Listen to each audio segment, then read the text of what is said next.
Knox Falcone hadn't cried since the night he lost his mother when he was 12 years old. They called him the Stone in Boston's underworld. A man who ran a billion-dollar empire built on fear, and the kind of loyalty that only comes when people are too terrified to betray you. At 36, he had everything. The penthouse, the power, the reputation that made judges look the other way. But there was one thing Knox Falcone didn't have. One thing money and bullets couldn't buy a child. 8 years ago, a doctor told him he'd never be a father, and that single sentence broke something inside him that no amount of wealth could fix. So he buried it beneath cruelty and silence, convincing himself that a man without a legacy didn't need a heart. Then one night, in a dimly lit bar he owned, but rarely visited, Knox watched 3 drunk men corner a pregnant waitress, a woman with tired brown eyes and a small scar above her left eyebrow, a woman he'd spent months trying to forget. He cleared the room with nothing but his voice, and when the silence settled, he looked at her noticeably round belly, heavily along with their child, and asked, "Who's the father?" She didn't flinch. Hadley Sinclair, 27, broke and exhausted, and still standing on swollen feet at midnight, because rent wouldn't pay itself. She stared straight into the eyes of the most dangerous man in Boston and said, "You are. I kept this baby because every child deserves to be wanted, even if their father's the kind of man who leaves cash on the nightstand and walks away without looking back." And Knox Falcone, the man who hadn't flinched at gunfire, felt one tear fall before he could turn away. Just one. But in his world, one tear was an earthquake, because if she was telling the truth, then someone had stolen 8 years of his life with a lie. If this story already has you hooked, smash that like button so more people can find it. Share it with someone who loves a good twist, and subscribe because this one's just getting started. Now let's rewind to where it all began. Back to the night Knox Falcone first met the woman who'd bring him to his knees. 8 years earlier, Knox Falcone sat in Dr. Corwin Pratt's clinic, inside a medical building on Beacon Street in Boston, where the cold white walls and the smell of antiseptic made everything feel more numb than it needed to be. He was 28 years old, newly in charge of part of the empire under his father, Don Alistair Falcone, who sat firmly on his throne. Knox had not shed a single tear since his mother died when he was 12, a cold discipline he maintained even years later at his father's eventual funeral. He was determined to endure everything in silence. Knox came to the clinic alone, with no bodyguard, no driver, because this was something no one was allowed to know. He had noticed the problem several months earlier, when his relationship with a woman he was dating at the time went nowhere. Even though neither of them had used birth control, she blamed herself, but Knox needed to know for certain. Dr. Pratt, the Falcone family's private physician for more than 20 years, was the only person Knox trusted enough to examine this. The doctor looked over the test results, took off his glasses, then spoke in a voice Knox would never forget. Knox knew he should seek a second opinion at a public hospital, but in his world, a boss's biological weakness was a death sentence. He couldn't risk a paper trail leaking to rival families, and Dr. Pratt was the only medical professional the Falcones had trusted blindly for 2 decades. "Your sperm count is 0, Mr. Falcone. Completely. I'm very sorry, but you'll never be able to father a child." The clinic went silent. Knox said nothing. He didn't slam the table, didn't ask him to repeat it, didn't demand a second test. He only stood up, fastened the button of his suit jacket, and nodded to Pratt as though the man had just reported quarterly revenue, instead of declaring that the Falcone bloodline would die with him. Knox walked out of the building, got into the Aston Martin parked in the underground garage, then didn't drive. 2 hours. For 2 hours, he sat there, his hands resting on the steering wheel, his eyes fixed on the concrete wall in front of him, seeing nothing at all. Inside his head there was only one sound, his father's voice from when Knox was still a boy. "The empire isn't mine, Knox. I'm only holding it for you, and you'll hold it for your child." Knox didn't cry. He hadn't cried since he was 12 years old, when his mother died of cancer and his father told him, "Falcone men don't cry, they endure." So Knox endured. He drove back to the penthouse, poured a glass of Macallan, drank it down, then poured a second. That night, he called Vance Toretti, the family's consigliere, the man who had stood beside his father for 3 decades, and one of the very few people in the world Knox truly respected. Vance arrived within half an hour, without asking why, because when Knox called at midnight, it was never about something small. Knox spoke plainly, without circling around it. "I'm infertile, Vance. Completely." Pratt just confirmed it. Vance was silent for a very long time. He was one of the rare men who could be silent in front of Knox without irritating him. Then he said, "This doesn't define you, boss. You're still you." Knox shook his head, his eyes looking out over Boston Harbor through the glass from the 40th floor. "In our world, no heir means no future. When I die, everything my father built will be torn apart. You know that better than anyone." Vance didn't argue, because Knox was right. In this world, blood was currency, power, the reason loyalty survived from one generation to the next. A boss without a son, without someone to carry the line forward, was only a boss counting down his remaining time. Knox ordered Vance that no one could know about this. Absolutely no one, not even his father. Especially not his father. Don Allister had spent his entire life building an empire to pass down, and Knox couldn't bear to kill the last of the old man's hope with 6 words from a doctor's mouth. Vance swore to keep the secret, and he did. From that night on, Knox changed. Not slowly, but as if someone had flipped a switch. He cut off the relationship with the woman he had been seeing without a single explanation. She called dozens of times. He didn't answer. She came to the penthouse. Security stopped her. Knox wasn't cruel because he wanted to cause pain. He was cruel because he believed he had nothing to give. What was the point of keeping someone beside him, when a man who couldn't create life would only waste her time? He threw himself into work, expanding the empire from real estate into port logistics, crushing his rivals with a cold calculation he had never possessed before. 3 years later, his father died of a 3rd heart attack, and Knox became boss, with a face the Boston underworld would soon learn to fear. People began calling him the Stone, because no one had ever seen him show any emotion. No joy, no sorrow, no uncontrolled anger, only the steady coldness of a man who had decided he had nothing left to lose, and therefore nothing left to fear. But there were moments, always when he was alone, when the stone cracked. When he drove past Boston Common on a Sunday afternoon and saw a father lifting his small child onto his shoulders, Knox would look away, his hand tightening around the steering wheel until his knuckles turned white, not because he hated the sight, but because it reminded him that there was a version of life he would never get to live. Across the city, the passage of time left different kinds of scars. Long before her path would ever cross with the Falcone Empire, Hadley Sinclair was a girl who had learned to live without any walls at all. Not because she was brave, but because she simply had nothing left to protect.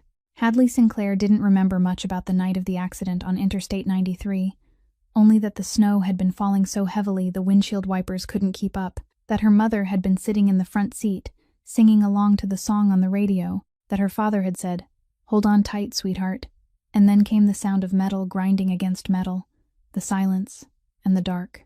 She was 10 years old, sitting in the back seat, the seatbelt keeping her alive while both her mother and father didn't make it. When she woke up in the hospital, a female nurse wiped the blood from her forehead and said, "You're very brave." But Hadley didn't feel brave. She only felt hollow. The small scar above her left eyebrow was the only thing she carried from that night, besides the memory of her mother's singing voice, which grew fainter with the passing years no matter how hard she tried to hold on to it. The Massachusetts foster care system took Hadley in, and she began the journey she would later call 7 homes in 8 years. The first family in Dorchester kept her for 11 months before they had a biological child and no longer had enough room. The second family in Quincy was better, but the husband lost his job, so they returned her to the system because they couldn't afford one more mouth to feed. The third family, the fourth, the fifth, each place had a different reason, but the result was the same. Hadley packed her things into a black backpack, got into the social worker's car, and went to a new address she already knew would never be her home. By the 6th family, she had stopped trying to call anyone dad or mom. By the 7th family, she had stopped trying to be loved. She learned the greatest lesson of her life before she was even old enough to drive. No one kept her long enough, so she should never expect anyone to stay. At 18, the foster care system was no longer responsible for her. Hadley stepped out with a high school diploma, $400 in savings, and not a single relative in the world. She washed dishes at a restaurant in Chinatown, then worked the night shift as a cashier at a convenience store on Broadway, then waited tables at 3 different restaurants at the same time, because one job wasn't enough to pay rent in the most expensive city in New England. Her studio apartment in South Boston was on the 3rd floor of an old brick building the landlord had stopped repairing long ago. Cracks ran along the corners of the ceiling, The heater was broken, so in winter she had to sleep under 2 layers of blankets with wool socks on, and the sink faucet leaked drop by drop all night, making a sound Hadley had learned to treat like a lullaby. But it was hers. Her name was on the lease. No one had the right to tell her to pack her backpack and leave. To a child who had been returned 7 times, that was worth more than any penthouse. Hadley's current job was serving at the Iron Veil, an upscale bar in Back Bay where she had been hired nearly 5 months earlier. The tips were far better than anywhere she had worked before. The customers were mostly people in finance and lawyers, and sometimes there were a few faces she recognized as dangerous, though she never asked, because the rule of the bar was never ask what a guest did for a living. She didn't know that the Iron Veil was secretly owned by the Falcone family, that every dollar in tips she received had indirectly passed through the hands of the man she had met 7 months earlier on the deck of a yacht, then tried to forget and couldn't. The only person Hadley truly called a friend was Becca Holloway, 29 years old, a nurse at Massachusetts General Hospital, whom she had met 3 years earlier, when they were both waiting in the emergency room for very different reasons. Hadley had burned her hand with fryer oil, and Becca had just finished a 16-hour shift and sat down in the wrong patient chair because she was too exhausted. They talked, exchanged phone numbers, and from then on, Becca became the closest thing Hadley had ever had to family. Becca was the one who helped her get free prenatal care through the Hospital Employee Assistance Program, the one who brought vitamins and folic acid to the damp apartment every week, and also the only one who dared say straight to Hadley's face the things she didn't want to hear. But no matter how good Becca was, Hadley still kept an invisible distance, the same distance she kept from everyone. The rule she had lived by her entire life was simple.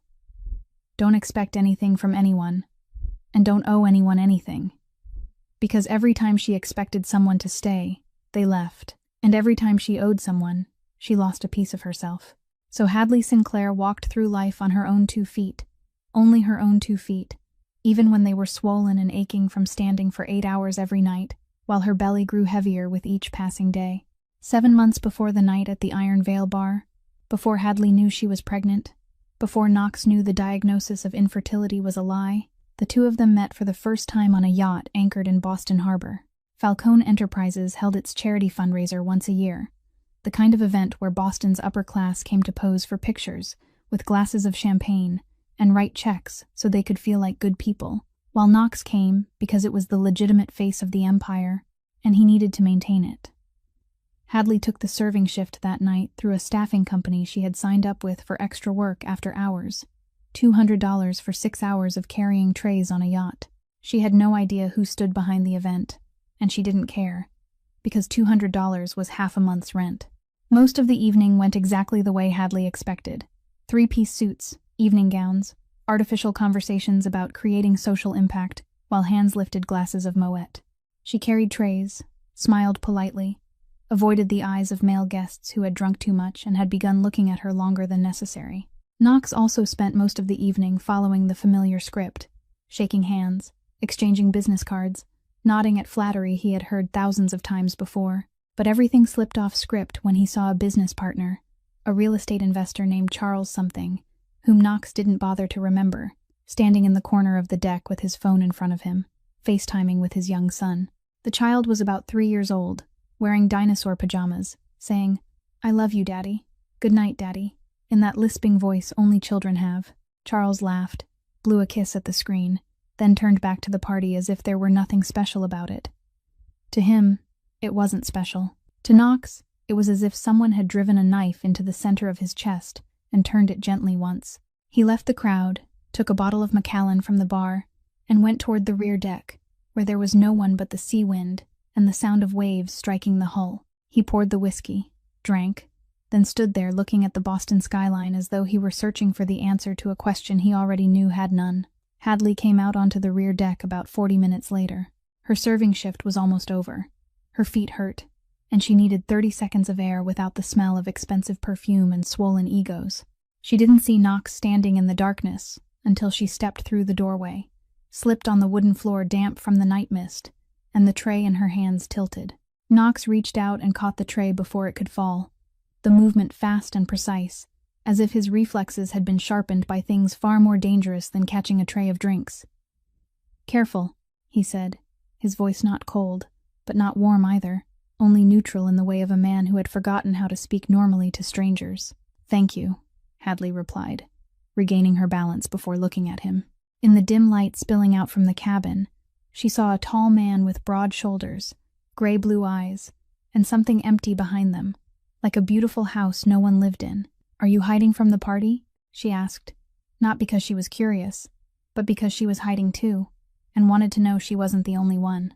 Knox almost walked away because he didn't make small talk with strangers, especially not servers at his own event. But there was something in the way she asked it, direct, not trying to impress him, not knowing who he was and therefore not afraid of him, that made him stop. "Maybe," he answered. "What about you?" "I'm not rich enough to hide from a party. I just needed to breathe." Knox didn't answer, but he didn't leave either. She set the tray down on the railing, and they stood beside each other in silence for a while, listening to the waves, listening to the wind, listening to the jazz drifting out from inside. Then Hadley looked in through the glass door, saw the elaborate seafood table arranged with lobster and scallops on ice, shook her head, and said, "I've had gas station sushi better than this." Knox looked at her. Then he did something Vance Toretti wouldn't have believed if anyone had told him. He laughed. Not the polite smile he displayed in front of cameras. A real laugh. Brief, unexpected, as if it had escaped before he could stop it. He couldn't remember the last time he had laughed. They talked for nearly 2 hours after that.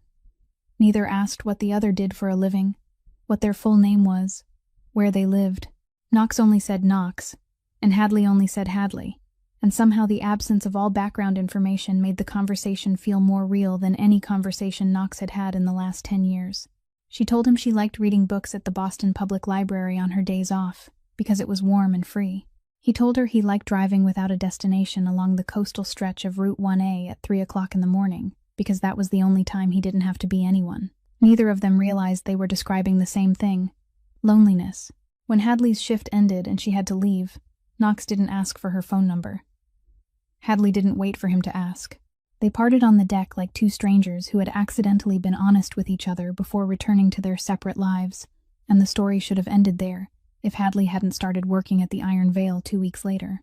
She got the job through an ad on Craigslist, high tips, evening shifts, Back Bay area, and she had no idea the bar belonged to the same man from the yacht.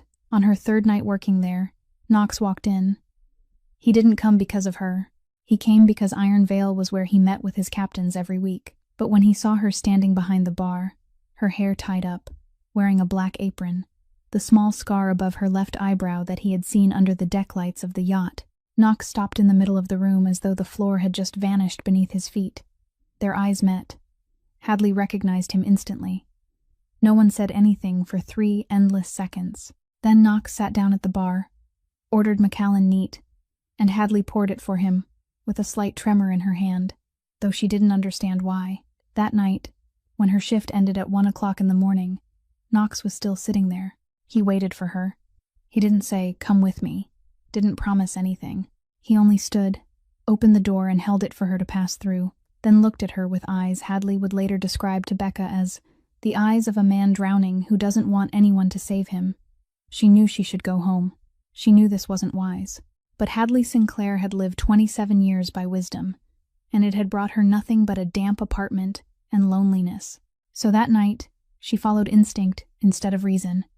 And instinct led her to the 40th floor penthouse, overlooking Boston Harbor, where Knox Falcone touched her as though she were something he was afraid would break, and she touched him as though it were the first time in her life anyone had truly seen her. Knox woke before dawn, around 4 o'clock in the morning, the city lights spilling through the penthouse glass and laying pale streaks across the hardwood floor. Hadley lay beside him, her face turned toward the window, her hair spread over the pillow, her breathing so even and light that Knox had to look closely to be sure she was asleep, and not something even more fragile. He lay still for a while, watching her, looking at the small scar above her left eyebrow that he had touched with his thumb the night before, and she had told him it came from an accident when she was little, but she hadn't said more, and he hadn't asked. There was something in Knox's chest then, something he didn't have a name for because it had been too long since he had felt it, that wanted to stay, wanted her to wake up and see that he was still there, wanted to make coffee and ask whether she liked her eggs cooked through or with the yolks still soft. But Knox Falcone's reason wouldn't allow that. Reason reminded him that everyone close to him was in danger, that the world he lived in had no room for romantic breakfasts, that he was infertile, and this relationship would lead nowhere except dragging an innocent girl into a swamp he couldn't pull her out of. He took an envelope from the safe, put $5,000 in cash inside it, and placed it on the bedside table on her side of the bed. In his mind, it was his way of making sure she got home safely, that she would have enough money if she needed it, an act of protection in the only language he still knew, money.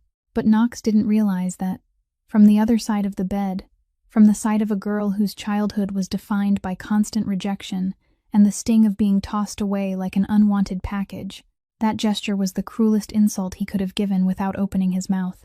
He dressed in silence, looked at Hadley one last time, then closed the penthouse door behind him. Hadley woke about an hour later, when the sunlight was bright enough that sleep could no longer hold her. She reached toward the left side of the bed and touched cold sheets. She knew before she opened her eyes. She knew because she always knew, because her body had been trained by 27 years of being left behind to recognize absence before any other sense could. She opened her eyes, saw the empty bed, then saw the envelope. She didn't open it to count the money. She didn't need to, because whether there was $1 inside or $1 million, the message was the same. Last night had been a transaction, and now it was over. Hadley sat up and stared at the envelope with dry eyes, because she didn't cry. She was too used to being left behind to have tears left for it. She dressed, left the envelope untouched on the bed without taking a single dollar, stepped into the elevator, walked out of the building, and took the Red Line subway back to South Boston, as though the night before had never happened. On the train, she looked out the window, saw the harbor sliding past, and reminded herself of the old rule. Don't expect anything from anyone, and don't owe anyone anything. She had broken the rule for one night. There wouldn't be a second time. 6 weeks later, Hadley stood in the bathroom of her studio apartment, looking at the pregnancy test on the sink. 2 lines. She looked at it for 30 seconds, then looked again, then looked a third time as if her eyes were lying to her.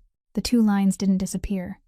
She didn't scream, didn't sink down onto the floor, didn't call anyone. She only stood there. One hand braced against the cold brick wall, the other resting on her stomach, trying to digest the truth that there was another life inside her. That evening, Becca came over with a bag of vitamins as usual and saw the pregnancy test on the kitchen table. Becca looked at the test, looked at Hadley, then said, "What are you going to do?" Hadley answered without hesitation, "Keep it. The baby didn't do anything wrong." Becca sat down beside her. "Do you know who the father is? Do you have a way to contact him?" Hadley shook her head. She knew his name was Knox, knew he had a penthouse overlooking the harbor, knew he laughed as though he had forgotten how to laugh, and knew he had left money on the bedside table as if paying for a service. But she didn't know his last name, didn't have his phone number, had nothing except the memory of a night she was trying to erase. "So you're going to do this alone?" Becca asked, her voice not judgmental, only worried. "I've done everything alone my whole life," Hadley replied. "One more thing won't be any different." But it was different. It was very different, and Hadley knew that even if she didn't say it out loud. Now, back to the night at the Iron Veil. Right after the moment Knox turned away to hide that single tear. He walked out of the bar without saying another word to Hadley, without looking back, without letting anyone see his face. Vance had been waiting in the car outside, and immediately knew something was wrong, when Knox opened the door without giving an order, without naming a destination, only getting into the back seat and sitting in silence the entire way back to the penthouse. There, Knox didn't turn on the lights. He sat in the darkness of the living room, a glass of Macallan in front of him but untouched, his eyes fixed on Boston Harbor, where 7 months earlier he had met her on the yacht. The question circled endlessly in his mind. If she was telling the truth, if he really was the baby's father, then what had the infertility diagnosis 8 years earlier been? A medical error? Or something far worse? Knox didn't sleep that night. The next morning, at 6 o'clock, he called Dr. Corwin Pratt. The phone rang 5 times before Pratt answered in a sleep-thickened voice. Knox didn't say hello. "You'll be at the lab on Beacon Street at 8 o'clock this morning. Bring every record from my tests 8 years ago. If I have to come find you, this conversation will be very different." He hung up before Pratt could answer. The second call was to Vance. "She says I'm the father. She's clearly in her final months. I need the truth, Vance. All of it. The other end of the line went silent for a few seconds before Vance answered in a low voice. If she's telling the truth, that means... Knox cut him off. I know what it means. That's why I need you to start digging now. Everything about Pratt, his accounts, any income beyond his salary, anyone who has contacted him over the last 8 years, everything. Knox hung up and set the phone down on the table. His hand closed into a fist, not from anger, but from fear. For the first time in a very long time, Knox Falcone was afraid of something. Afraid that someone had stolen 8 years from him. Afraid that every night he had looked away when he saw fathers and children on the street. Every relationship he had destroyed because he believed he couldn't give anyone a future. All of it had been built on a lie. Knox found Hadley's address in less than 2 hours after the call with Vance. In his world, finding someone in Boston was as easy as tapping a few keys on a phone. And that afternoon he stood in front of the old brick building in South Boston where Hadley lived, looking up at the 3rd floor through a window with faded fabric curtains, wondering whether he should press the bell or walk away. He pressed the bell. Hadley opened the door, and her face closed off at once when she saw who was standing outside. She didn't ask how he knew her address, because she wasn't naive enough to think a man capable of clearing out an entire bar with one sentence would have trouble finding an apartment in Southie. You don't have to invite me in, Knox said, but we need to talk. Hadley looked at him for a full 10 seconds, her brown eyes neither afraid nor welcoming, only tired in the way of someone too used to dealing with things beyond her control. Then she stepped aside. The apartment was smaller than Knox had imagined, and Knox had imagined it was very small. A single room served as bedroom, living room, and kitchen, with cracks running along the corner of the ceiling where an old pipe had leaked through, and the heater beside the window had clearly not worked in a long time because Hadley had stacked books on it instead of using it for warmth. Knox opened the refrigerator, not out of curiosity, but from the instinct of a man who assessed every room he entered, and inside it was nearly empty. A carton of milk, a few eggs, a bag of lettuce already starting to wilt, and a bottle of prenatal vitamins Knox guessed Becca had brought over. He closed the refrigerator, and something in his chest ached in a way he wasn't used to. Not anger, not pity, but a heavy feeling that the baby inside her, the baby who might be his child, was growing in this place. What are you doing here, Knox? Hadley asked, leaning back against the kitchen counter, her arms crossed over her chest, not inviting him to sit. Knox didn't circle around it. I want a DNA test. There's a method called NIPT, non-invasive, just a blood draw from you, completely safe for the baby. I'll cover every cost. Hadley laughed, but there was nothing happy in the sound. So you came here to check whether I'm lying. Should I be surprised? That's not what this is. Then what is it? You think I go around scamming every man in the city by telling them they're the father of my baby so I can get money? I left your $5,000 on the bed, Knox. I don't need to prove anything to you. That landed because Knox remembered the envelope of money he had left. And now he also knew she hadn't taken it. He stood in the middle of the tiny apartment, almost a head taller than her, the most powerful man in Boston's underworld. But in that moment, he felt smaller than he ever had in his life. And then Knox did something that would have made Vance Toretti sit down in shock if he had witnessed it. He took off the armor. Not armor in the literal sense, but the shell he had built over 8 years, the cold stone the underworld had turned into a nickname, the wall he had raised after the day he sat in Dr. Pratt's clinic and was told his bloodline would end with him. Hadley, he said, his voice lower than usual, and she recognized the change immediately, because this wasn't the voice of a man giving an order. This was the voice of someone trying to say something he had never told anyone except Vance. 8 years ago, my doctor told me I was infertile, completely, that I'd never be able to have a child. Hadley said nothing. Her arms dropped from where they had been crossed over her chest. I lived 8 years believing that, Knox continued, his eyes not looking away, even though every instinct in him was screaming at him to stop. Don't show her this wound. Don't let anyone know where it hurts most. 8 years of cutting off every relationship because I thought I couldn't give anyone a future. 8 years of turning my face away every time I saw a father walking with his child on the street because I couldn't stand it. Then last night you told me I'm the father of the baby in your belly. He stopped, took a breath, and Hadley saw his jaw clench as if he were holding back something about to break. I'm not asking for a DNA test to control you or prove you're lying. I'm asking because if that baby really is mine, then someone stole 8 years of my life with a lie. And I need to know. Not as a boss, not as someone this city fears. As a man trying to figure out whether he's still human. The apartment went silent. The only sound was the heavy, ragged breath caught in Knox's throat as he stood completely exposed before her.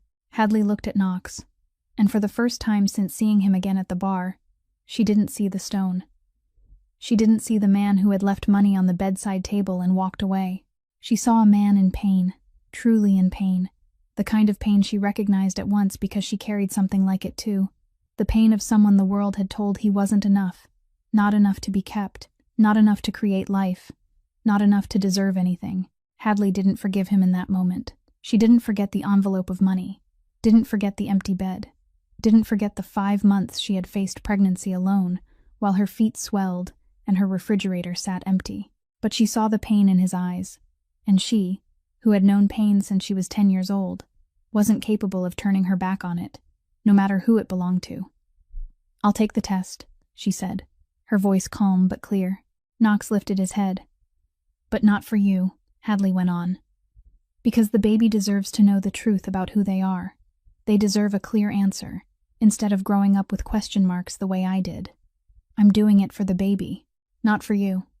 Knox nodded, and he didn't try to add anything because he knew any word spoken now would be too much. He turned toward the door, but before stepping over the threshold, he stopped without looking back. "The envelope that night, I didn't mean. I know what you thought you were doing," Hadley cut in, her voice not angry, but not forgiving either. "But let's not dwell on it. You know exactly where I stand, and I won't be bought." Knox gripped the doorknob, his jaw tightening as he fought to hold back the swarm of emotions inside him. He didn't say, "I'm sorry," because he knew those 2 words would be as cheap in that moment as the envelope of money he had left behind. He only said, "I'll send you the lab information. You choose the time." Then he left. Hadley closed the door, leaned her back against the wood, and placed her hand on her belly. The baby kicked softly, as if knowing their mother needed to be reminded that she wasn't alone, that there was at least one person in the world who would never leave. The NIPT test results arrived 4 days later, in a sealed white envelope that Vance Toretti personally brought from the lab on Beacon Street to Knox's penthouse at 7 o'clock that evening. Knox sat at his desk, the room lit by only one desk lamp, and when Vance placed the envelope in front of him, both men fell silent, as if the thing inside could change everything or change nothing at all, and both possibilities were frightening in their own way. Knox opened the envelope, pulled out the sheet of paper, and read. The line he was looking for sat in the middle of the page, bold and clear enough that he didn't need to read it again, but he still read it 3 times. Probability of paternity, 99.99%. Knox Falcone is the biological father of the fetus. The paper trembled in his hand. Not much, only a faint tremor at the tips of his fingers. But it was something that had never happened, even when he had faced the mouth of a gun. Even when he had sat in rooms where men decided who lived and who died. Even when he had received the news of his father's death, and his hand had remained steady as he signed the release papers for the body. But this piece of paper made his hand shake, because it said he had a child. He, Knox Falcone, the man who had lived 8 years believing his bloodline would end with him, had a child growing inside the belly of a waitress from South Boston. Vance looked at Knox, and saw something he had never seen on his boss's face in the 20 years he had followed him. 2 opposing emotions appearing at once, layered over each other like 2 waves crashing together and forming something chaotic that couldn't be named. Joy, pure and raw, like that of a child who had just received the thing he wanted most in the world. And rage, cold, dense, heavy as lead, the kind of rage that didn't shout but sank downward, the kind that didn't make a man slam his fist on a table but made him plan. Because if he was capable of fathering a child, if this test was real, then the infertility diagnosis 8 years ago had been false. And if it had been false, then someone had deliberately stolen 8 years of his life. "Boss?" Vance asked quietly. Knox set the paper down on the desk, his eyes fixed straight ahead, though Vance knew he wasn't seeing anything at all. He was looking inward, turning those 8 years over in his mind. Every night he had looked away when he saw fathers and children on the street, every relationship he had destroyed because he thought he had nothing to give, every time he had turned himself into a monster, because he believed a man without a future didn't need humanity. 8 years, 2,920 days. All of it built on a test result from a man the Falcone family had trusted for more than 20 years. Pratt, Knox said, his voice terrifyingly even. Dig up everything on Pratt. Bank accounts, unusual transactions, communications, any income beyond what he received from the family. Go back 8 years, Vance nodded. I started the night you called me, but I'll need more time if there are offshore accounts. How long? 48 hours. You have 48 hours. Vance took the envelope away, and Knox remained alone in the study, his hand clenched into a fist on the wooden desk. He wanted to destroy something. Wanted to drive to Pratt's house right then and question him in the way everyone in Knox's world understood. But Knox wasn't the kind of man who acted out of anger. He was the kind who waited, gathered, then struck, once in a way his opponent would never rise from. So he waited. 48 hours later, Vance returned with a laptop and 2 thick files. He sat across from Knox and opened the first one. What he had found was worse than Knox had expected.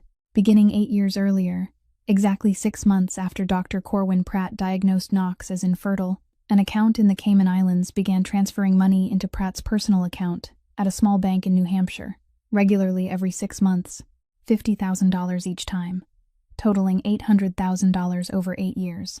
Pratt, a doctor with an entirely ordinary salary, had suddenly bought a vacation house on Cape Cod, changed cars every 2 years, and sent his daughter to a private school whose tuition equaled his entire annual income. But the part that made Knox stop breathing came when Vance turned to the second file and said, I traced the Cayman account. It passed through 3 layers of shell companies, but once they were peeled back, the final owner was an account in Boston, registered under a company called Moreno Maritime Holdings. Knox said nothing for 10 seconds. Moreno. Garrett Moreno. His underboss. The man who had sat at his right hand in every family meeting for the past 10 years. The man his father, Don Allister, had trusted enough to make his deputy. The man Knox had considered his left hand, second only to Vance. Garrett, Knox said, not as a question but as confirmation, and the way he pronounced that name, softly, almost in a whisper, made Vance, who had served the Falcone family for 3 decades and had seen enough of everything, swallow hard, because Vance knew Knox was most dangerous not when he shouted, but when he whispered. The pieces fit together so perfectly that it was almost beautiful, if it hadn't been so cruel. Garrett, having secretly tracked Knox's private medical visits through a compromised nurse, had bribed Pratt years ago to falsify the test results. If Knox was infertile, Knox had no heir. Under the unwritten law of the Falcone family, if the boss died or stepped down without a child to carry the line, control of the empire would fall to the underboss. Garrett hadn't rushed. He had been patient, building influence, widening relationships, winning the trust of the captains, and waiting. 8 years of waiting. 8 years of knowing that Knox would never have a family, would forever be the last king of the Falcone dynasty, and when Knox fell, Garrett would be the one already standing behind him, ready to take the throne. What do you want me to do? Vance asked, his voice restrained, though Knox could hear the fury beneath it, because Vance had been deceived too. He had trusted Pratt too. He had watched Knox suffer for 8 years, without knowing that suffering had been designed by the man sitting at the same conference table with them. Knox rose, walked to the window, and looked out over Boston Harbor. The skyline glittered at night, the city where his father had built an empire from nothing with his bare hands. The city someone was trying to steal from him with a lie spoken in a doctor's office. Not yet, Knox said, his voice so calm it was frightening. Not yet. Garrett doesn't know I know, and that's the greatest advantage I have. If I act now, without enough proof in front of the council, it becomes my word against his, and half the captains will choose sides. Civil war. I won't let that happen. He turned back to Vance. Keep digging. I want every transaction, every call, every piece of evidence. Enough that no one in that meeting room can look at it and say, it's not enough. And Vance, no one can know, especially Garrett. Vance nodded and left. Knox turned back to the desk, looking at the DNA results still lying there under the golden light. 99.99%. He had a child, and the man who had tried to make sure he would never know it was sitting beside him every day, calling him boss, pouring him drinks, and waiting for the day he fell so he could step into his place. Right after receiving the DNA results, Knox didn't only begin hunting for the truth about Garrett. He also immediately set a ring of protection around Hadley. In his world, when a boss had an heir, that information would get out sooner or later, and anyone who wanted to put pressure on Knox would aim at the weakest link. a pregnant girl living alone in an apartment with no door strong enough to withstand a single kick. Knox assigned 2 men to take turns watching the outside of Hadley's building 24 hours a day. A black car parked at the end of the street with orders to follow her anywhere she went, and he set up a food delivery account to send dinner to her apartment every day because he hadn't forgotten the nearly empty refrigerator he had opened the day before. Hadley didn't notice it right away. For the first 2 days, she only thought it was strange when food appeared outside her door even though she hadn't ordered it, and she called the restaurant to return it because Hadley Sinclair didn't accept things she hadn't paid for. But on the 3rd day, when she stepped out of the convenience store on Broadway and saw the same black sedan she had seen parked near her building that morning now parked 20 meters away from her, she understood. She didn't call the police because instinct told her this wasn't the kind of problem the police could solve. She called Knox. He answered after the first ring, and before he could say anything, Hadley spoke, her voice calm but every word sharp as a knife. "Pull your men back, right now," Knox answered without hesitation. "No. I'm not asking for your opinion, Knox. I'm telling you to pull them back. I'm not your property for you to assign guards to watch over me." "You're not my property," Knox said, his voice no louder but heavier. "But you're carrying my child, and in the world I live in, once anyone knows that, you become a target.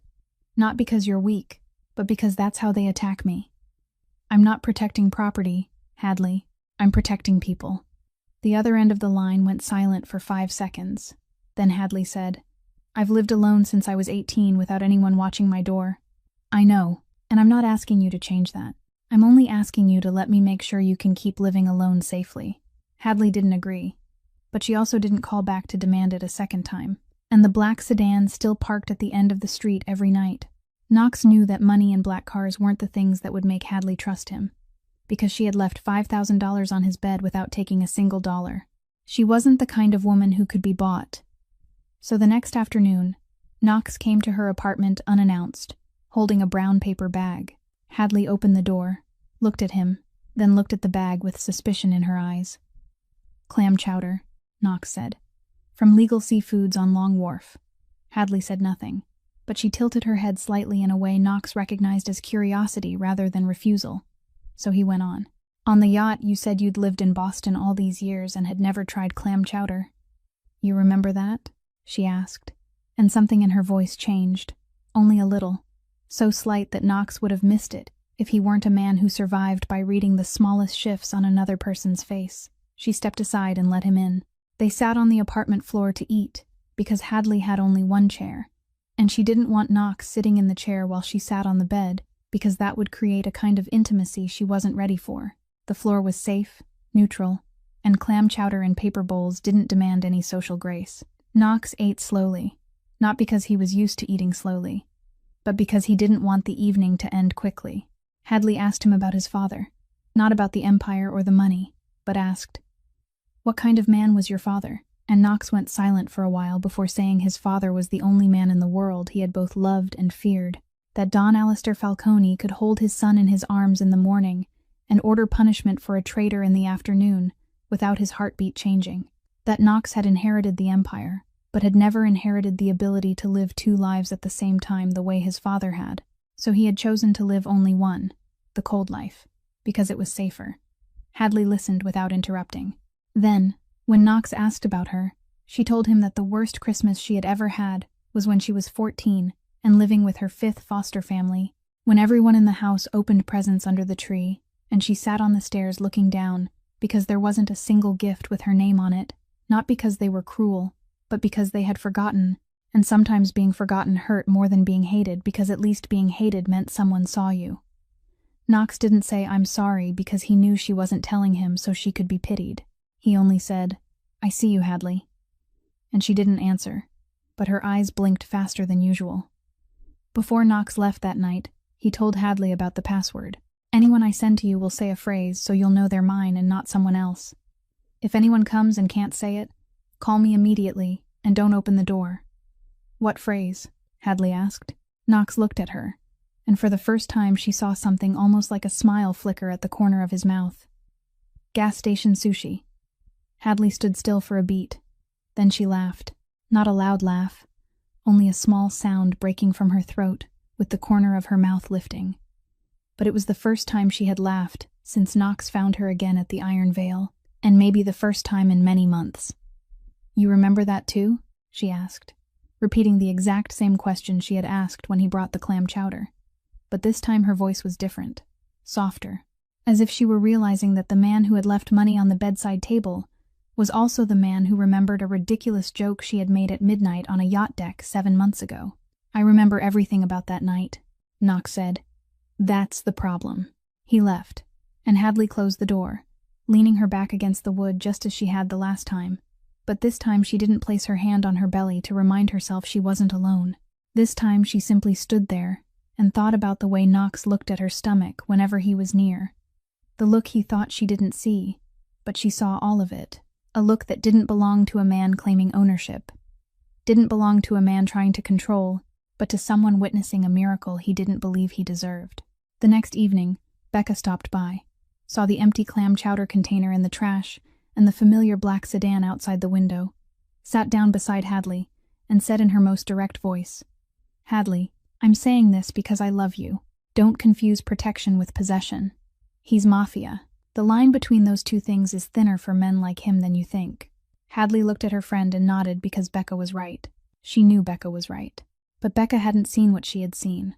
Becca hadn't sat on the floor eating clam chowder with the man all of Boston feared, and listened to him say he had never wanted this empire. Becca hadn't seen his hand shake when he placed it on Hadley's belly for the first time in the apartment, and the baby kicked right into his palm. Becca hadn't seen the way he looked, the look of a man who had walked in darkness for too long, and was seeing light for the first time, but didn't dare step toward it because he was afraid it would go out. Garrett Moreno didn't become underboss of the Falcone family by luck. He had survived and risen through Boston's underworld for 20 years because of one ability few people possessed: reading the change in others before they realized they had changed themselves. And over the past few weeks, Knox had changed. Not in a way outsiders would notice. Knox was still cold, still gave orders in a voice that neither rose nor fell, still sat at the head of the meeting table with a stare that made the captains unable to look directly at him for more than 3 seconds. But Garrett saw the small things he had been trained his whole life to see. Knox had canceled 2 night meetings in the past week without giving a reason, something that had never happened before. Knox had told Vance to handle a shipment through the port, instead of overseeing it himself as he always did. And Knox, the man who never looked at his phone while speaking to someone, had glanced at the screen twice during a meeting when messages came in. Garrett didn't panic. He watched. He had one of his trusted men follow Knox's schedule outside working hours, and within a week, he had his answer. Knox had gone to an old brick building in South Boston at least 3 times, and in that building lived a young woman who was pregnant. Garrett didn't know the girl's name, but he didn't need a name to understand that if the baby was Knox's child, then his 8 years of patience, 8 years of waiting, the $800,000 paid to Pratt, all of it would turn into nothing. A Falcone heir meant Garrett would forever be underboss, forever number 2, forever sitting at the right hand of the throne without ever getting to sit on it. Garrett weighed his options. A direct attack would be suicide because Knox was still boss, still had Vance, still controlled most of the force. So Garrett chose the path he knew best: indirect, clean, leaving no fingerprints. 2 days after discovering Hadley, a middle-aged woman in a gray blazer, her hair pinned neatly into a bun, wearing a fake name badge that read Massachusetts Department of Children and Families, knocked on Hadley's apartment door in the morning, just after she had woken up. The woman introduced herself as Patricia, said the department had received an anonymous report about a pregnant woman living in unsafe conditions, and that she had come to assess the situation. Hadley, who had grown up in the foster care system and knew exactly how child services worked, recognized at once that something wasn't right. Real caseworkers didn't come without a prior notice. Real caseworkers didn't ask, "Are you involved with anyone dangerous?" within the first 5 minutes. And real caseworkers certainly didn't say, "If I were you, I'd leave Boston. This city isn't safe for a single mother, especially when you're connected to people you shouldn't be connected to." Hadley didn't react. She nodded politely, thanked Patricia, closed the door, then stood with her back against the wall while her heart beat faster than usual. Someone knew about her and Knox. Someone wanted her gone from Boston. And someone was clever enough not to use force, but fear. That same week, Garrett played his second move. He contacted Flynn Donnelly, the boss of the Irish gang in South Boston. A man who had fought over territory with the Falcone family for 15 years and had only maintained peace because he knew Knox was stronger. Garrett met Flynn at a pub in Dorchester, where Falcone eyes weren't watching, and said in the gentle voice of a man betraying his leader without changing expression, "Knox has a weakness. A girl, pregnant. He's distracted. He's gone soft. If you want to push Falcone back, now is the time." Flynn Donnelly, 45 years old, red hair already graying at the temples and pale blue eyes that never trusted anyone, looked at Garrett for a long time and asked, "What do you get out of this?" Garrett smiled. "Stability. When Knox falls, someone needs to keep everything from collapsing into chaos. I'm that man, and you'll have the Southport territory you've wanted for a long time." Flynn didn't trust Garrett, but he trusted opportunity, and information about a pregnant girl was too good to ignore. Within 3 days, Flynn's men found Hadley, photographed her walking down East Broadway with her pregnant belly clear under the afternoon sun, and sent the picture to Knox's phone with a 4-word message. "Nice family, Falcone. Shame Boston's no place for kids." Knox received the message at 10 o'clock at night in the penthouse. He looked at the photo of Hadley on the screen, her face clear, her belly clear, the scar above her eyebrow clear, and the fury that rose inside him wasn't the hot kind, but the cold kind, the kind that made him calmer instead of less controlled, the kind anyone who knew Knox understood was the most dangerous. He called Vance. "Donnelly knows about Hadley. Find out who gave him the information." But Knox didn't need to wait for Vance's answer, because the picture in his mind was already clear. Who in his circle knew about Hadley? Only Vance, the lab, and anyone who had followed him.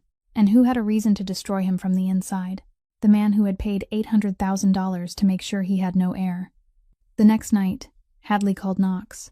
Her voice was calm, but Knox could hear her breathing faster than normal behind every sentence as she told him about the social worker named Patricia, about the strange questions, about the advice to leave Boston. Knox listened to all of it without interrupting, then said, "That woman wasn't a social worker. Don't open the door for anyone who can't say the password." "Anyone." "Knox, what's happening?" Hadley asked, and for the first time since he had found her again, he heard fear in her voice. Not fear for herself, but fear for the baby, and that sound hurt him more than any bullet that had ever grazed him. "Someone is trying to apply pressure," Knox said, choosing his words carefully because he didn't want to lie to her, but he couldn't tell her the whole truth yet either. "I'll handle it, but you need to listen to me, Hadley. From now until I say it's safe, you don't go anywhere alone. You don't open the door for strangers, and if anything unusual happens, you call me before you call anyone else." 3 seconds of silence passed before Hadley said, "I hate this. I know. I didn't choose this life. I know that too." Knox hung up and sat in the darkness of the penthouse, looking out at the city at night. Garrett knew. Flynn knew. The board was open, and the pieces had already moved. But Knox couldn't act too quickly, because accusing an underboss before the council, without ironclad evidence, would split the family in two. One half of the captains believing him, the other half believing Garrett, because Garrett had spent 8 years building his own loyalty. Civil war would turn Boston into a battlefield, and Hadley, the baby, all of them would be caught in the line of fire. So Knox held it in, the way he had held things in his whole life, but this time, he wasn't holding it in because of pain. He was holding it in because there was something worth protecting, and a man who restrains himself for a purpose is always more dangerous than a man who restrains himself because he is powerless. In the tense days when Flynn Donnelly's photograph still sat in Knox's phone like a constant threat, and Vance was quietly gathering the last pieces of evidence against Garrett, Knox did something he couldn't explain with logic. He took Hadley out of the city. Though he traveled without a loud convoy to avoid drawing local attention, he ordered 2 unmarked SUVs filled with his most trusted guards to tail them from a discreet distance, ensuring no setup could catch them unprotected.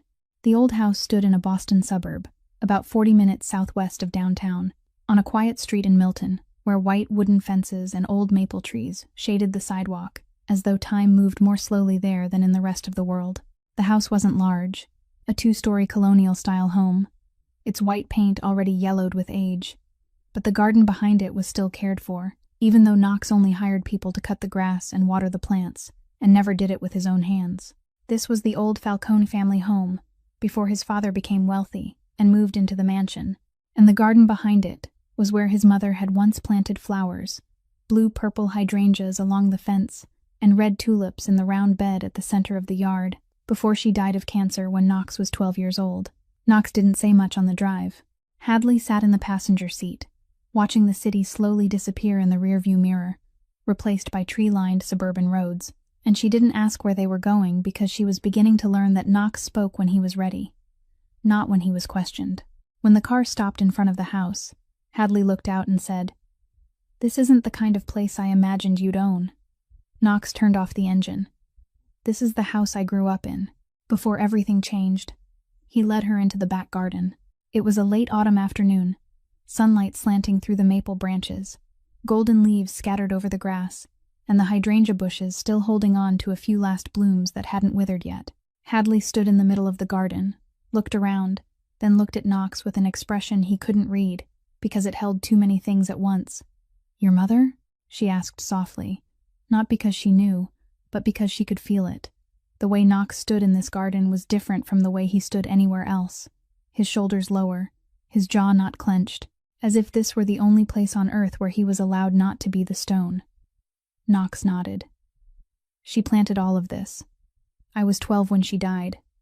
My father told me Falcone men don't cry, so I came out here and sat with her flowers instead of crying."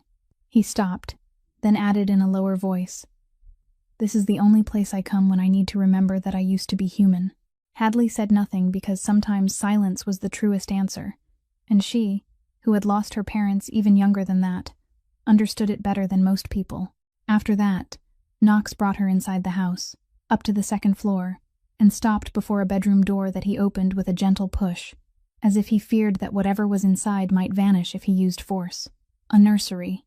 The walls were painted a pale blue, the color of a spring sky, not too deep and not too faint, the kind of color someone had chosen very carefully.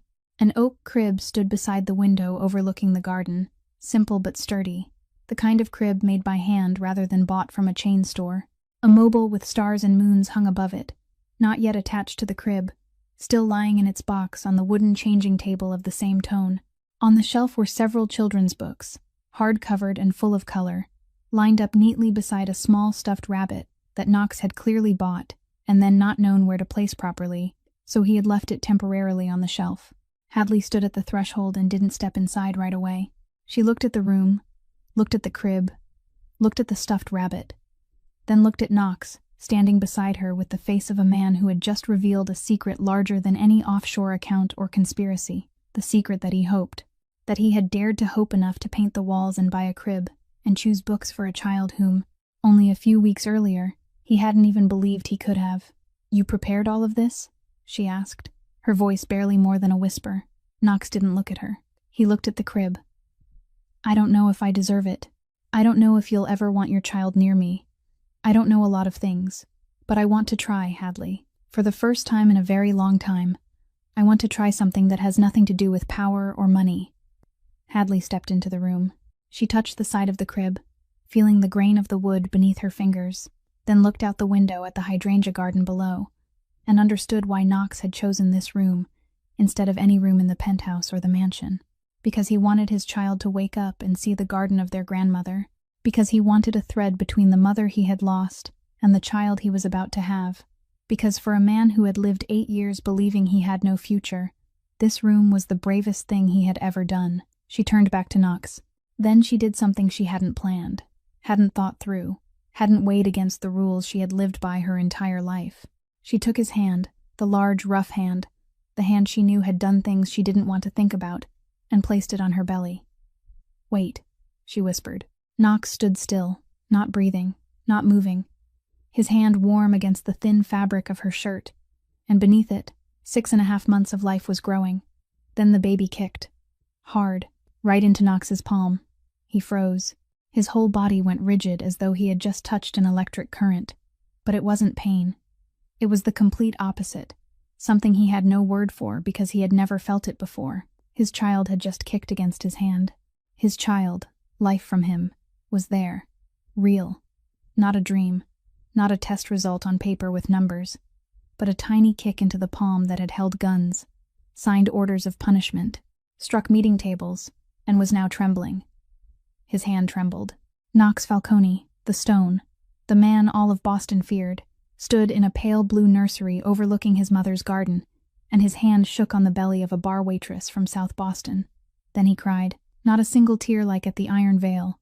This time, the tears came freely, uncontrolled, unrestrained, without him turning his face away. And he wasn't ashamed, because for the first time in his life he cried in front of someone and didn't feel weak. He felt alive.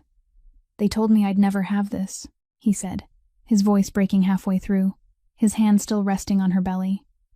"For 8 years, I believed it. For 8 years, I thought I'd die and leave nothing behind but fear."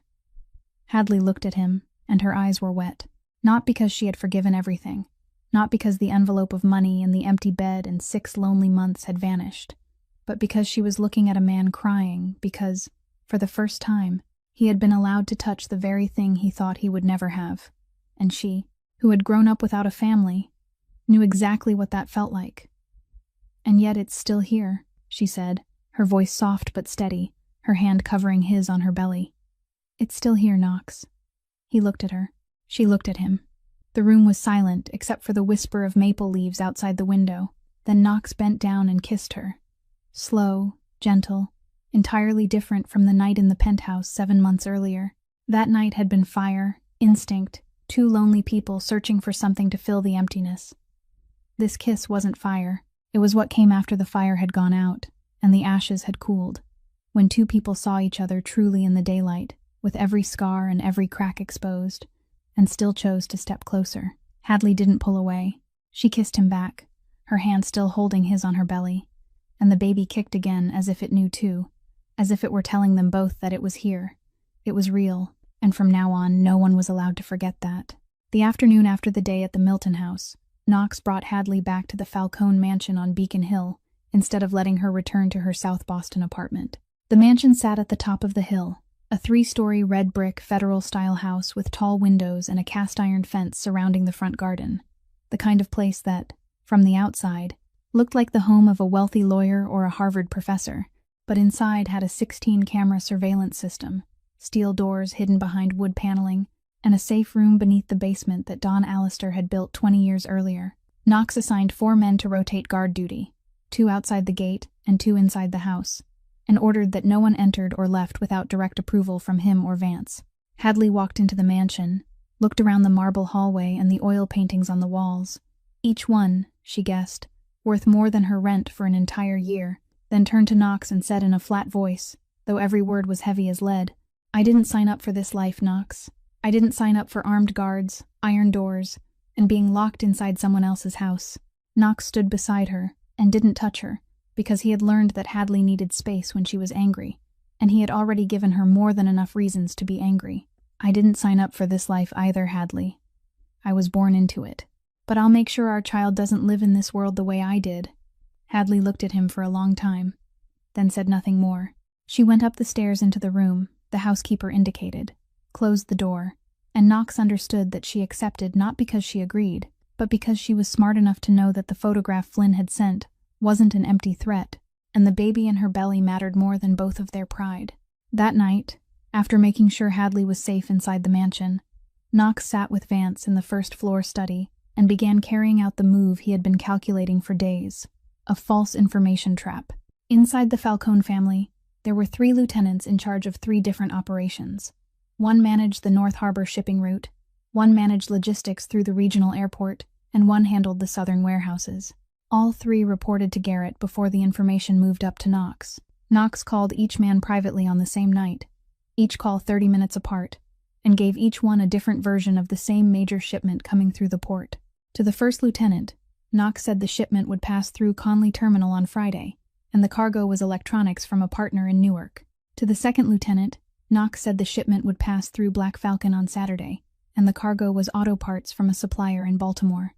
To the third lieutenant, Knox said the shipment would pass through Raymond Flynn Cruiseport on Sunday, and the cargo was imported liquor from Europe.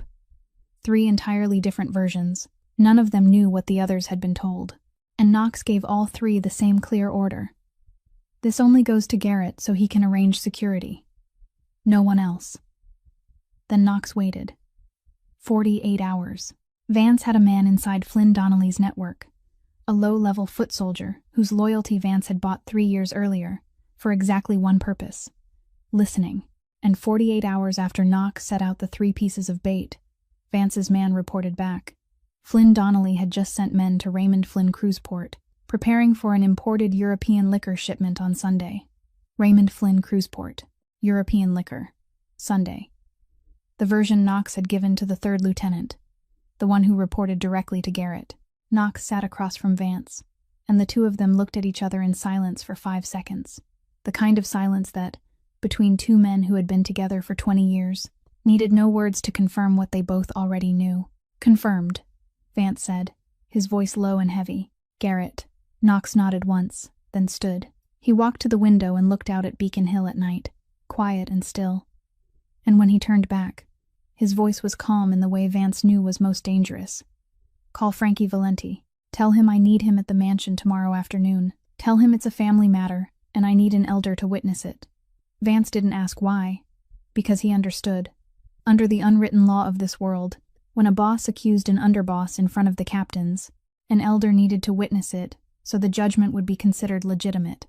Unable to be overturned, unable to be called a personal purge. Frankie Valenti, 72 years old, confined to a wheelchair after a minor stroke 3 years earlier but still sharp as a blade, was an old friend of Don Allister and the last living elder from the founding era of the Boston families. One word from Frankie carried more weight than 10 guns, and when Knox called him in, it meant Knox was no longer playing small. Vance nodded, stood, and headed for the door, then stopped. "Boss? Garrett will come to the meeting without knowing anything?" "Garrett will come because I invite him," Knox said. "He'll think it's a routine meeting with the captains. He'll sit down, drink coffee, and talk about this month's revenue. Then I'll put everything on the table: the Cayman accounts, Pratt's receipts, the Flynn recording, and he'll see Frankie Valenti sitting at the head of the table. He'll know then that it's over," Vance said. "Yes," Knox answered. "Then it's over." Vance left. Knox returned to the desk, opened the drawer, and took out the 3 folders Vance had prepared over the past several weeks. The offshore accounts from Moreno Maritime Holdings leading to Cayman and then to Pratt. 16 transfer receipts over 8 years, each one for $50,000. The recording of the call between Garrett and Flynn Donnelly that Vance's man had captured 2 weeks earlier, and the original test results from Pratt's lab 8 years ago, which Vance had managed to obtain a copy of, showing that the initial results had been completely normal before being changed to infertile. Each sheet of paper was a brick. Stacked together, they formed a wall Garrett would not be able to climb over. Knox closed the drawer, turned off the light, and went upstairs. He passed Hadley's room and saw the strip of light beneath the door telling him she wasn't asleep yet. But he didn't knock because he knew she needed space and he needed focus. Tomorrow would decide everything. If he was right, Garrett would lose it all. If he was wrong, Knox himself would lose. But Knox wasn't wrong. He knew that as surely as he knew his hand had 5 fingers. 8 years of pain. 8 years of believing he was broken. 8 years of becoming a monster because he thought he had nothing left to lose. All of it would have an answer tomorrow afternoon, when Garrett Moreno walked into the meeting room and found Frankie Valenti already waiting. The following afternoon, the first-floor meeting room of the Beacon Hill mansion was silent in the way. Only rooms about to witness something that could never be undone are silent. The long oak table had enough seats for 12. But today, there were only 7 men in the room. Frankie Valenti sat at the head of the table opposite Knox, his wheelchair pushed close to the edge, his thin hands resting on the armrests, his eyes still as sharp as they had been 20 years earlier, when he used to stand beside Don Allister in meetings that decided who lived and who died in Boston. Vance stood behind Knox, not sitting because today he wasn't a participant in the meeting but the man guarding the door.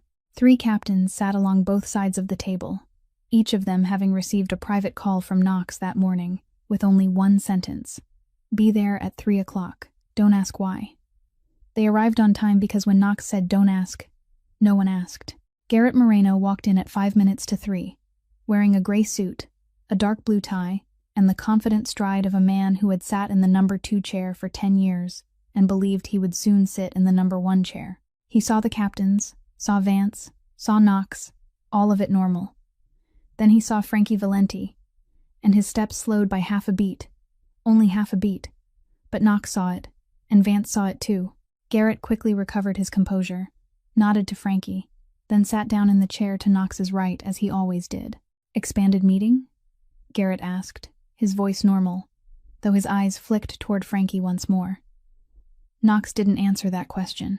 He sat still for 10 seconds, long enough for the silence to grow heavy, then opened the drawer beneath the table and placed 3 folders in the center. The first folder, copies of Moreno Maritime Holdings Cayman Islands bank account, a list of 16 money transfers over 8 years to Dr. Corwin Pratt's personal account in New Hampshire, totaling $800,000. The second folder, a copy of the original test, results from Pratt's lab 8 years earlier. The version before it had been altered, showing completely normal counts, placed beside the altered version Pratt had given Knox, claiming infertility.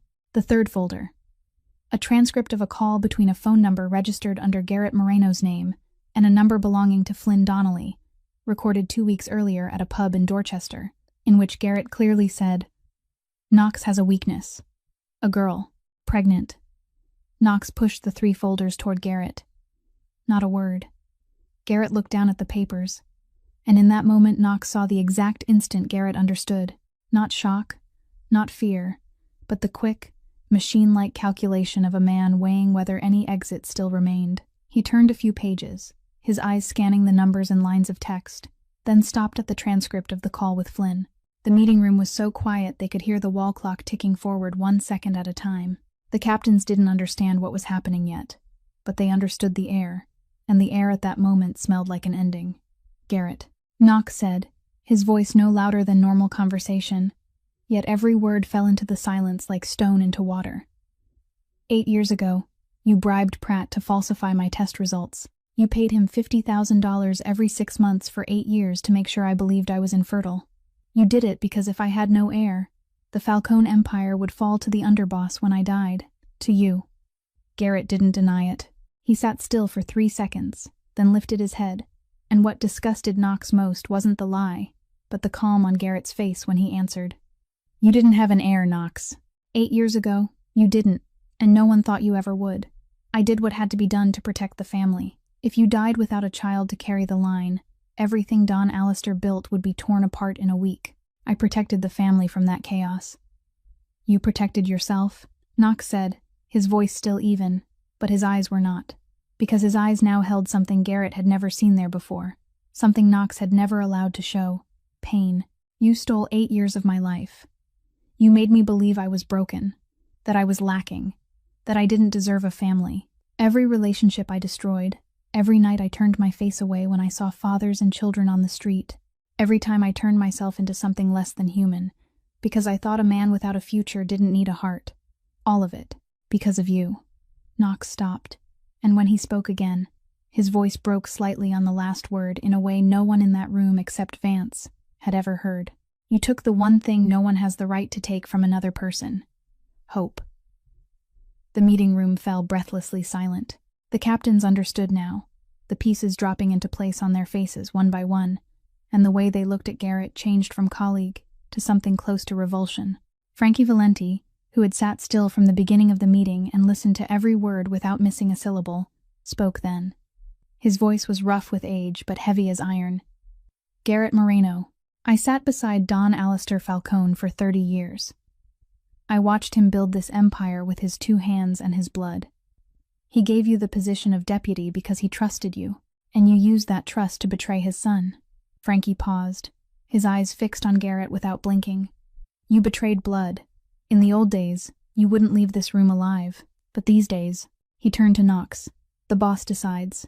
Every eye turned to Knox. Garrett sat straighter, his jaw tight, and Knox saw in his eyes not remorse, but the last calculation of a man who knew he had lost and was still measuring how much he would lose. Knox stood slowly and looked at Garrett with eyes that had returned to complete calm. "You leave Boston before dawn.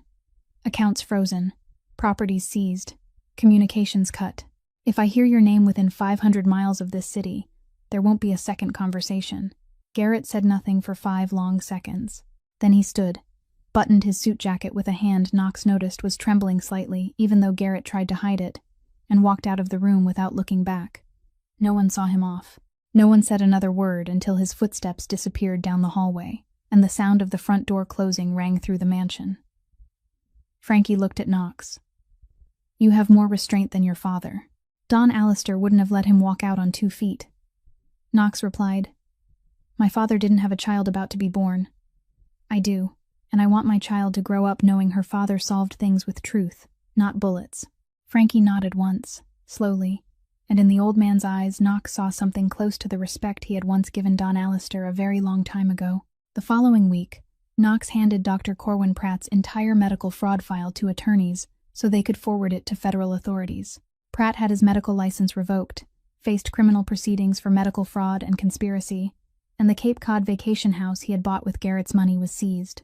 Flynn Donnelly, having lost his only inside man in the Falcone family, realized he had bet on the wrong horse and retreated into his South Boston territory without attempting another move, because Flynn was reckless but not stupid, and provoking Knox Falcone now, when he had just purged his underboss and had Frankie Valenti's endorsement, would be signing his own death notice.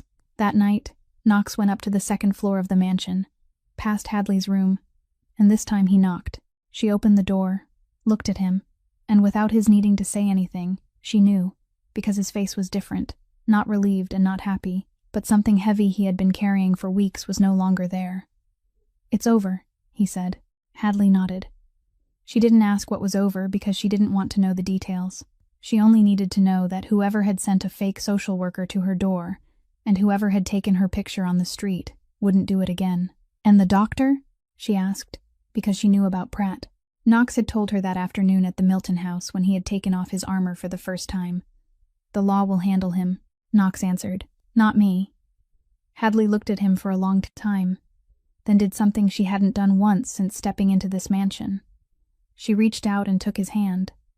Only for a second, squeezing it softly before letting go. She said nothing. But Knox felt more in that brief squeeze than in any words she could have spoken. 3 weeks after Garrett Moreno left Boston in disgrace, when the Beacon Hill mansion had begun to take on a quieter new rhythm, and Hadley had slowly grown used to waking up in a room larger than her old apartment, everything changed at 2 o'clock in the morning on a Wednesday night. Hadley woke because of pain. Not the kind of back pain she had grown used to over the past few months, but something different, sharper, deeper, coming in waves of contractions that she knew at once weren't normal because she was only 37 weeks along and still 3 weeks away from her due date. She reached for her phone and called Becca first, because Becca was a nurse, and she needed someone calm to tell her whether this was serious. Becca listened to the description of her symptoms for 30 seconds, then said in the professional voice Hadley knew was the voice Becca used at the hospital, not the voice she used with a friend. "Call Knox right now and get to Mass General. Right now. Don't wait." Hadley called Knox. He answered before the second ring ended, even though he was at the penthouse, because from the day Hadley moved into the mansion, he had kept his phone on 24 hours a day, with the ringtone volume turned all the way up, and even though he slept very little, most of that small amount of sleep was only half waking and half dreaming. "Knox," Hadley said, and he heard immediately that she was in pain because her breath broke halfway through. "I think I'm in labor." Knox didn't say, "Calm down," or "Everything will be all right," because he knew those words were useless. He said, "I'll be there in 15 minutes. The ambulance will get there before I do." He called Vance while putting on his coat, and Vance called the ambulance, while Knox drove the Aston Martin through Boston, at a speed that would have made any police officer who stopped him receive a call from someone telling them to let it go. Knox reached the mansion just as the ambulance pulled up in front of the gate.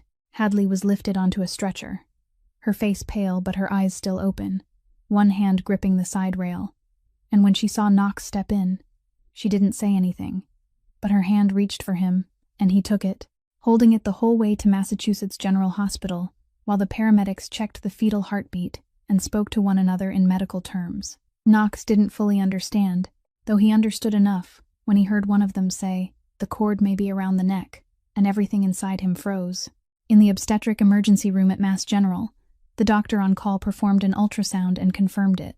The umbilical cord was wrapped around the baby's neck, the baby's heart rate was dropping, and they needed to perform an emergency C-section immediately. Hadley looked at the doctor, then at Knox, then nodded because she had no time to be afraid, and no other choice. When they wheeled Hadley's stretcher into the operating room, Knox had to stop at the door because he wasn't allowed inside, and the moment her hand slipped out of his as the stretcher crossed the threshold, was the moment Knox Falcone felt more helpless than he had ever felt in his life, more than the night his father died, more than the day he sat in Pratt's clinic and heard the verdict of infertility. Because this time, he wasn't losing one thing, but two people he hadn't known he had a few months ago, and now couldn't imagine living without, were behind that door, and he could do nothing but wait. Knox paced the hallway, 4 steps left, 4 steps right, again and again. His fist clenched so tightly his knuckles went white, his jaw locked, his eyes fixed on the operating room door. Vance arrived 10 minutes later, sat on the plastic chair in the hallway, watched Knox pace back and forth, and said, "Sit down, boss." Knox didn't sit. "I've faced guns without blinking, Vance. I've sat in rooms where men pointed barrels at my head and counted my heartbeat, still sitting at 62 beats per minute. But this?" He stopped walking. One hand braced against the wall, his head bowed. "This, I can't breathe through." Vance said nothing more because he knew there were no words that could help in that moment. He only sat there, present, the way he had been present beside the Falcone family for 30 years, not because of what he said, but because he stayed. 28 minutes. 28 minutes that Knox counted second by second in his head, as if counting down a bomb, each second longer than the one before it. Each second forcing him to remind himself to breathe because his body had forgotten how to breathe automatically, while his mind was behind that door with Hadley and the baby. Then the door opened, and Becca stepped out. She was still in her shift scrubs, her hair pinned high, dark circles under her eyes because she had been called in the middle of the night. But on her face was something Knox saw before he heard a single word: relief. "Mother and baby are safe," Becca said, her voice trembling a little because even though she was a professional nurse, Hadley was still the best friend she had in the world, and those 28 minutes had frightened her no less than they had frightened Knox. A baby girl, 3.1 kilos, healthy. Hadley's awake and stable. Knox said nothing. He stood there with his back against the hallway wall and closed his eyes for 3 seconds. Only 3 seconds, but Vance saw his shoulders shake, and the older man turned his face away because there are moments even the most loyal consigliere should pretend not to see. When Knox entered the recovery room, Hadley was lying in bed, sweat dampening the hair at her forehead, her face pale but her eyes open and bright in a way Knox had never seen before, as if a new fire had been lit inside her, one nothing could ever put out. On her chest, wrapped in white hospital cloth, lay a tiny sleeping life. Eyes closed, fingers no bigger than pencil tips curled into 2 little fists, her mouth slightly open, making the steady sound of breathing that Knox thought was the most beautiful sound he had ever heard in his life. The nurse placed the baby in Knox's arms. He held the child with both hands, so carefully it was as if she were made of glass, his hands covering her whole tiny body, and he looked down at his daughter's face for the first time. She had a small nose, pink lips, and above her left eyebrow, faint but already there, a tiny mark just like her mother's scar, as if she had carried Hadley's imprint even before opening her eyes. Knox whispered, his voice breaking on every word, and he didn't try to hide it. "Thank you for keeping her. For the 6 months I wasn't there. Through the nights you were alone with swollen feet and an empty refrigerator and no one helping you. You still kept her. When I didn't deserve it, when I left money on the bedside table and walked away, you still kept her." Hadley looked at him from the hospital bed, tears running down both temples into the pillow, but she smiled, the most exhausted and honest smile she had ever worn, and said, "She kept me, Knox. Not the other way around. On the nights I wanted to give up, when I wanted to lie down and not get back up, she kicked. She reminded me that I had a reason to wake up every morning. She kept me alive." Knox bent and kissed his daughter's forehead, gently, as if even his breath might be too much, and his tears fell onto the white cloth wrapped around her, and he didn't wipe them away because his hands were busy holding the most precious thing he had ever touched. "Maeve," Hadley whispered. Knox lifted his eyes to her. "My mother's name," she said, her voice choked. "Maeve Sinclair. She died on Interstate 93 when I was 10. I want my daughter to carry her name." Knox looked down at the baby in his arms, so tiny, so fragile, sleeping without knowing that her father had lived 8 years believing he would never hold anything more precious than a gun, and her mother had lived 27 years believing no one would keep her long enough to be called home. "Maeve Falcone," he said, and for the first time Hadley heard in his voice not power, not control, not the stone, but something close to a prayer. Becca stood in the doorway looking in, holding the patient chart, and she turned away. Not because she didn't want to look, but because tears were falling. And she, a nurse in the Mass General emergency room, didn't want anyone to see her crying at work. Vance sat in the hallway, heard the weak cry of a newborn drifting through the slightly open door, and smiled for the first time in a very long time, because he had served the Falcone family for 30 years, and this was the first sound he had ever heard that he truly believed could change everything. A few weeks after the night at Mass General, the Beacon Hill mansion was no longer silent. Maeve's cries echoed through the hallway at 2 o'clock in the morning, at 4 o'clock in the morning, sometimes at both 2 o'clock and 4 o'clock. And Knox Falcone, the man the entire Boston underworld called the Stone, woke up every time, not because anyone forced him to, but because he had placed his daughter's crib beside his own bed. He lifted Maeve with the same 2 hands that only months earlier had signed the order to exile an underboss, placed her bottle in warm water, and checked the temperature against the back of his hand, exactly the way Becca had shown him, then sat in the rocking chair beside the window and fed his daughter while Boston slept below. He wasn't good at it. During the first week, he mixed the formula wrong twice, wrapped the diaper so loosely that Maeve slipped out of it in the middle of the night, and Hadley had to hurry in half asleep, laughing and shaking her head. But Knox didn't give up, because if he had learned anything from 8 years of pain, it was this. The most valuable things in life don't come easily, and he had wasted too many years to waste even one more night. By day, Knox began restructuring the Falcone empire. Not overnight, not with some grand declaration, but through one small decision after another, every day. He strengthened the legitimate real estate side, expanded the clean logistics company through Boston Harbor, and slowly began narrowing the underground shipping routes he knew would sooner or later either kill him or put him in prison. Vance watched the process with the patience of a man who had waited 20 years for his boss to find a reason to change, and said nothing except, "You're doing what Don Allister wanted to do but didn't have time to finish." Knox didn't answer, but he knew Vance was right. Hadley didn't move into Knox's room. She stayed in her own room on the 2nd floor, beside Maeve's nursery, and that boundary was hers. She drew it, and Knox respected it. One evening, after Maeve had fallen asleep and they were sitting in the kitchen, Knox asked the question he had wanted to ask for a long time, but had waited on until he felt he had proven enough. "Hadley, if you want, I want." She looked at him and cut him off before he could finish, because she knew what he was about to say. "Knox, I'm going to make this clear to you once. I won't marry anyone because of a baby. I won't marry anyone because of protection. I won't marry anyone because of money, or a mansion, or because he's the boss of something. If there comes a day when I marry you, it'll be because I choose you, Knox Falcone. Not your empire, not your penthouse, but you, and you'll have to be worthy of that choice. Not today." Knox nodded and didn't ask again. Instead, he proved it. Not with words, but with things so small Hadley almost didn't notice them until she did. The faucet in her bathroom had been leaking since the day she moved in, and she hadn't told anyone because she had lived with dripping faucets her whole life, and it didn't seem worth complaining about. But one morning she woke to find Knox lying under the sink with a wrench in his hand and a plumbing repair tutorial playing on a phone propped beside him.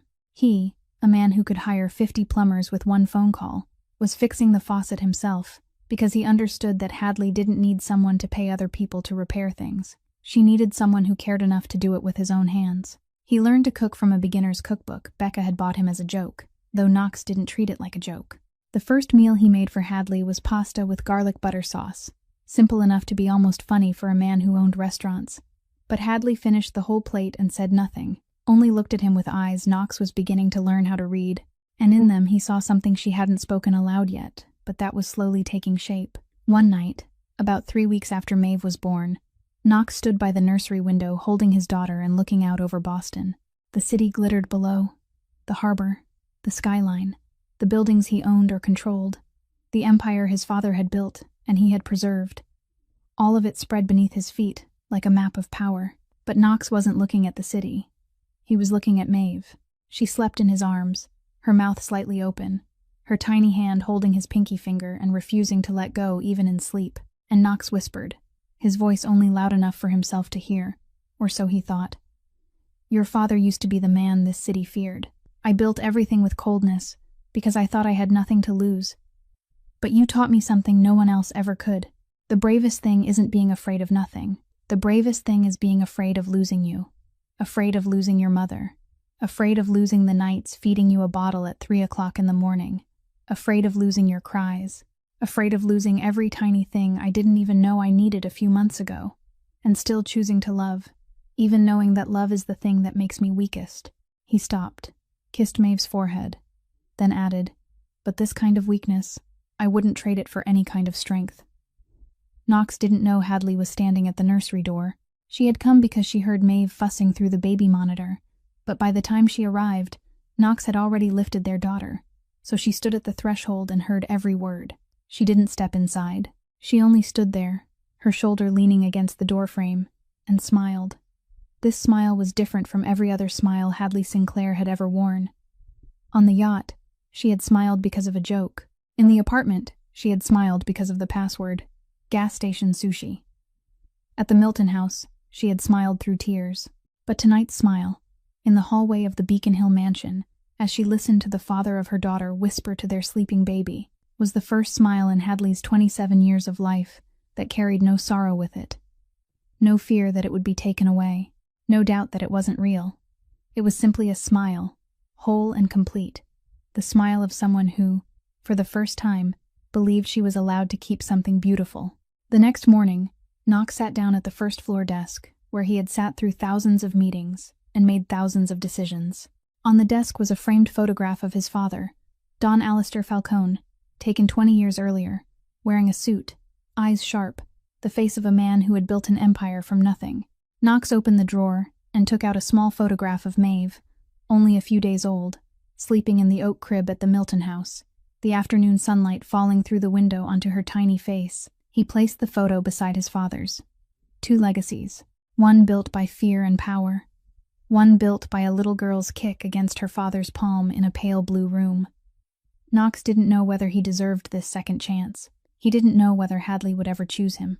He didn't know whether he could change quickly enough, deeply enough, to become the man his daughter deserved to have. But for the first time in his life, Knox Falcone, the Stone, the man who had lived 8 years believing he had no future, wasn't afraid to try. And sometimes, not being afraid to try is the beginning of everything good.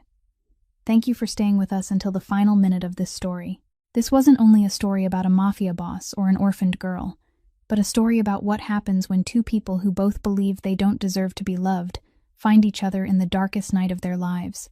It reminds us that no one has the right to steal another person's hope, that a painful past doesn't define the future, that a person's dignity doesn't depend on the circumstances they live in, but on how they treat those more vulnerable than themselves. And above all, that real love isn't never being hurt, but being hurt and still choosing to open your heart again. How did this story make you feel? Was there a moment that touched you, reminded you of someone in real life, or made you look again at the way you treat the people around you? We'd truly love to hear what you feel deep in your heart, so please share your thoughts in the comments below so we can talk together, because every story only becomes complete when it's shared. If this story touched you, please press the like button so more people can find it. Share it with someone you think needs to hear it today, and subscribe to our channel so every day you'll have a new story worth listening to. We wish all of you watching this video good health, a joyful life, and peaceful days beside the people you love. Goodbye, and we'll see you again in the next video.